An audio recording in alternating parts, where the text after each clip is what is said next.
Bonjour à tous, nous sommes le vendredi 12 septembre 2025. Alors, suite aux événements ou non-événements, je sais pas comment il faut classer ça, je vais vite parce que Nico est très mauvais poil, il faut qu'il surtout pas qu'il loupe son journal de France 3 du midi pendant qu'il déjeune, donc il faut que j'aille vite. Donc, je plaisante pas en plus, hein. Donc, suite aux événements ou non-événements d'hier en France, enfin, on savait pas trop si on était en France parce que les gens qui avaient des drapeaux, le peu qu'il y en avait, ils se faisaient un peu tabasser la gueule. Donc, Palestine certainement. Mais, et même en LGBT, LGB écran, enfin, LGBTkistan, je sais pas comment on peut dire. Parce qu'effectivement, comme le disait la chère Alexandra de Brazzaville, qui elle-même est une personne qui a souffert en sa jeunesse d'être c'est pas transgenre parce qu'elle elle est vraiment née intersexuée, donc elle raconte très bien ça chez les copines féministes et puis ailleurs à qui veut la recevoir, elle parle très très bien de tout ça. Elle a fait, allez voir, je vous mettrai dans l'onglet communauté son intervention d'hier, fort intéressante avec une très bonne analyse historique et un regard très actuel. Quand je vous avais dit qu'il déjeunait, c'était pas des conneries, les amis, là, c'est des bruits de fourchette. Donc, ouais, avec un regard très intelligent et toujours un grand calme sur ce qui se passe actuellement. Donc, je vous le mettrai. Donc, alors, hier, on a eu droit à feu de poubelle, ça, bon, vous le savez très bien. Sinon, bah, je vous invite à aller voir les chaînes de personnes qui en parlent mieux que moi. D'un bord ou de l'autre, on s'en fiche de toute façon. Qu'est-ce qu'il faut en retenir? Bah, que les gauchistes ont évidemment fait s'effondrer un mouvement qui aurait pu être sympa, puisque évidemment, comme c'est devenu malheureusement l'habitude de mes anciens camarades, ou des nouveaux qui ont rejoint le truc, qui fait que peut-être moi aussi je m'en éloigne, hein, c'est obligé. Et quand on voit la tronche des nouveaux, faut avoir un pet au casque, hein, comme on dit, pour vouloir y rester.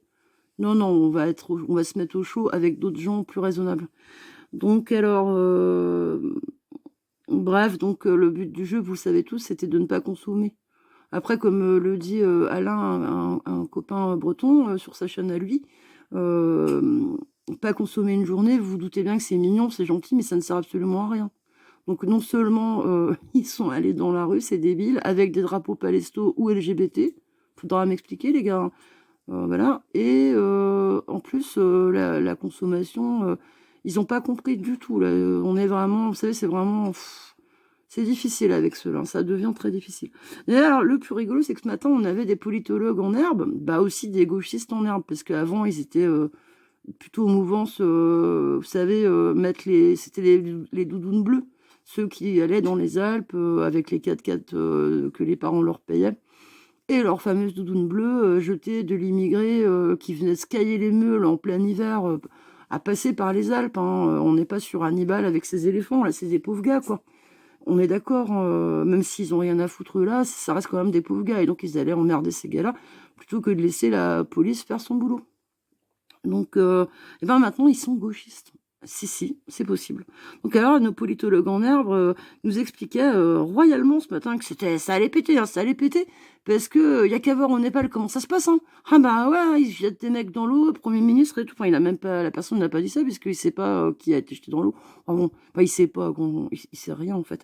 Et donc, qu'au Népal, vivement que ça arrive chez nous.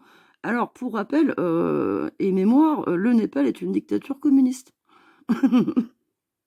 Bon, voilà, c'est juste un petit cours de géopolitique. Et alors, j'apprends aussi le terme chez le même, hein, mais vu que moi je regarde pas du ring et je ne dégueule pas sa propagande débile de gamins décérébrés, ils ont ce gars-là a réinventé le mot moisation pour ah mince, un appel à la noix.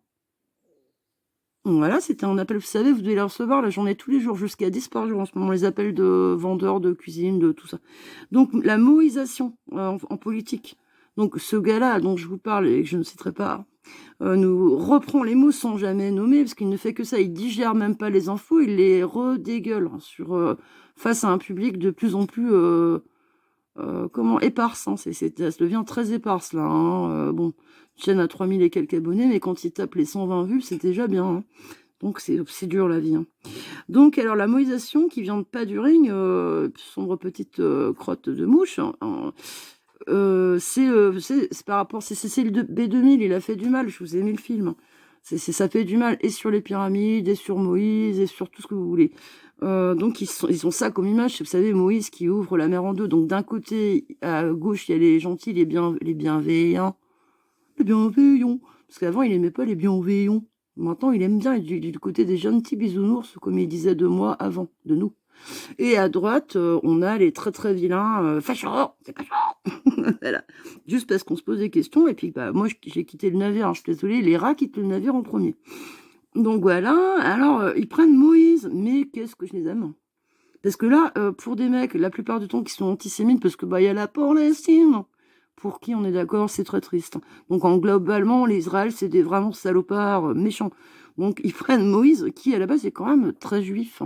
Et en plus, double effet qui se coule, c'est aussi dans la Bible, parce que ça c'est l'Ancien Testament, mais également dans la Bible on parle de Moïse. Donc c'est et juif, et israélien, quoi, et chrétien, dites donc.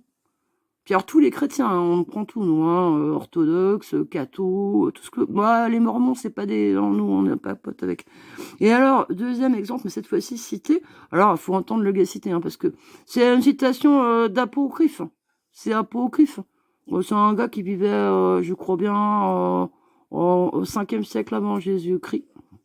Donc, citation d'apocryphe de Benjamin Franklin. Donc c'est apocryphe de Benjamin Franklin. C'est un mec et c'est un noble. Donc, alors, c'était la fameuse, vous savez, ça serait, hein, puisque apocryphe, ça veut donc dire que il y a un doute quand même là-dessus, sur ce que ça soit bien de lui, de Benjamin Franklin. Donc, c'est ceux qui, en gros, hein, puisque de toute façon, c'est apocryphe, ceux qui veulent la liberté, non, qui sont prêts à sacrifier leur liberté contre, non, attendez, leur sécurité contre quelques libertés, en fait, n'auront ni l'un ni l'autre. Voilà, vous avez compris le concept. Mais alors, pour des cocos, Benjamin Franklin, pour rappel, encore une fois de plus, parce que là, il y a du boulot en histoire. Hein. Je ne sais pas ce qu'ils ont fait à l'école, je ne sais pas. Je ne sais pas. Je ne sais pas ce qui se passait en Haute-Loire, s'il y avait un microclimat, un truc, tout le monde est une dinde qui fête Noël. Donc alors, Benjamin Franklin, franc-maçon déjà. Eh oui, les gars, faut quand même se souvenir. Je n'ai pas d'opinion là-dessus, vous me connaissez. Sinon, quoi d'autre? Eh bien, oui, père fondateur des États-Unis, qui est quand même le plus grand pays capitaliste du monde. Alors, est-ce que certains là de ces gens-là vont enfin se reconnaître non-binaires depuis le temps qu'ils nous prouvent quasiment tous les jours hein, leur amour immense? Mais c'est vrai, hein, il y a une forme d'amour. Vous savez, quand on est tout le temps à suivre quelqu'un, peut-être à trouver que ses yeux bleus sont beaux, que sa barbe virile, là, moi je m'emporte. Donc l'ami Christophe de la chaîne Pragma Actu, est-ce qu'enfin ils vont nous le dire? Avouez, faites votre coming out. Nous sommes prêts à entendre camarades nouveaux Coco. Tout est dissible et entendable. Voilà, donc je vous remercie parce que là, vous m'avez fait ce matin. J'ai pas trop le moral en ce moment. Hein. Je vous ai dit, c'est l'équinoxe d'automne. Et bien là, c'est bon, c'est du lourd, c'est du bon. J'en veux tous les jours les mêmes. Merci Alain de m'avoir souhaité mon anniversaire. D'ailleurs, gros bisous. Et puis, je conchis les mecs qui n'ont jamais travaillé de leur vie. Moi, ça fait 39 ans que je travaille. J'ai fait le calcul aujourd'hui. Et des mecs qui viennent nous faire la morale sur la gauche, qui connaissent rien. Voilà, je leur dis juste d'aller se faire cuire le cul, quoi. C'est voilà. Et puis merde parce que je mange ce midi parce que je vais au travail. Voilà. Non, tu travailles. Ah merde. Bon allez, bisous les copains, à bientôt.